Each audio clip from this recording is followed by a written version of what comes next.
Hi, I'm Dr. David Geier, orthopedic surgeon and sports medicine specialist, and I provide education and commentary on injuries and injury prevention and injury treatments for athletes and active people much like yourself so that you can stay healthy and perform your best. And one of the questions I get so often as an orthopedic surgeon in my practice, when I examine a patient and tell him or her, what the injury is, do I need surgery for that? Or can I get over it without surgery? Maybe trying things like physical therapy. It's a really important question. Some injuries absolutely need surgery. There's no other way they're going to heal, and people don't do well without surgery. But those aren't that common. There's so many that there's sort of a gray area. Yes, you could do surgery. Yes, you could do rehab. So it becomes an important discussion. And in today's Ask Dr. Geier video, I want to address that very concept with a specific injury of the shoulder.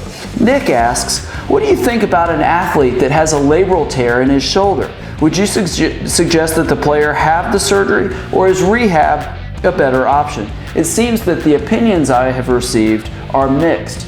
And that's a terrific question that Nick asks. First of all, the labrum is the cartilage bumper that surrounds the socket of the shoulder, of the ball and socket part of the shoulder, and it provides stability to the shoulder.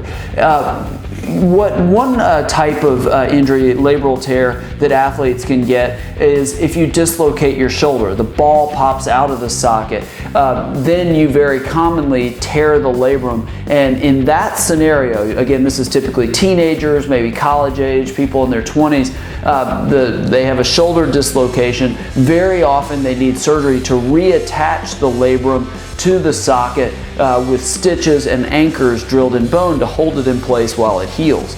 Now, another type of labral tear that often needs surgery are labral tears at the top of the shoulder, the superior labrum, or SLAP tears, superior labrum anterior to posterior. That's the acronym.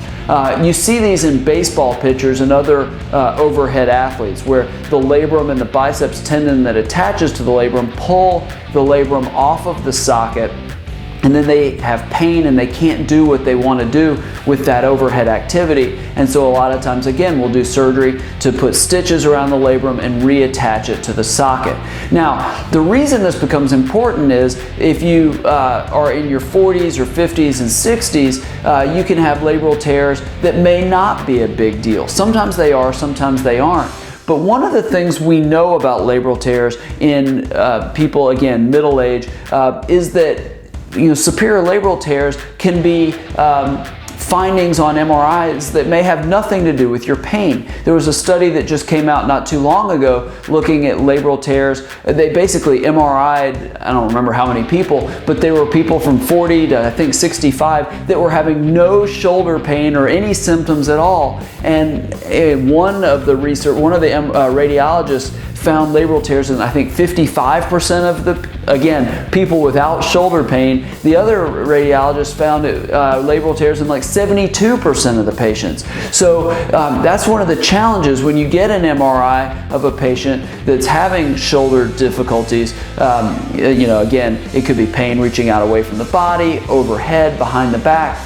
In an older adult or even middle-aged adult, you don't know if that labral tear is actually the cause of the symptoms. So that's where maybe a course of physical therapy might be beneficial. If you get better and you get your strength back and you get your motion back and your pain gets better, maybe you avoid that labral surgery altogether. You haven't lost much if it doesn't work. The labral tear isn't going to get worse, so there's not much downside to trying a course of physical therapy for 2 to 4 weeks or 6 weeks or 8 weeks, because if you can avoid a surgery, that's potentially a good thing.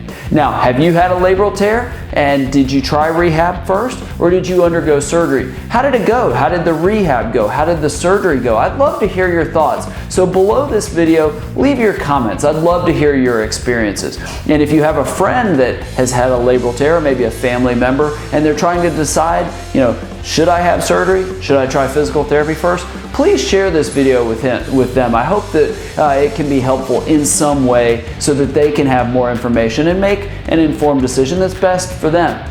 Now, if you like videos like this and you want more information and video information on injuries and injury treatments and injury prevention in sports and exercise, subscribe to my video channel. I record 1 or 2 of these videos every single week, and they'll be delivered directly to you.